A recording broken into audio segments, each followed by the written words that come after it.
Bridal season চলছে।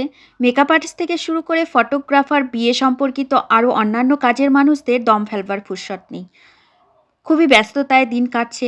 Facebook, ইনস্টাতে তাদের কাজের আপডেটগুলো দেখতে বেশ ভালোই লাগছে। আজকের ডেটে আমার কোনো ব্রাইড ছিল না, কিংবা পার্টি মেকআপও ছিল না। ঘরে বসে আছি, মনটা একটু খারাপ লাগছে, কিন্তু জানো তো আমি আশাবাদী, আশাহত নই।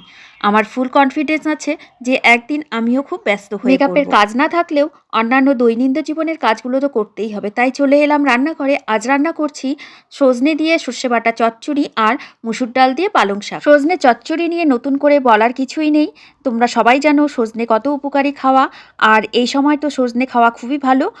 পালং শাক দিয়ে মুসুর ডাল খেতে কিন্তু অসাধারণ লাগে। তোমরাও কিন্তু বাড়িতে একবার ট্রাই করতে পারো এটা। রান্না করাটা একদমই সহজ।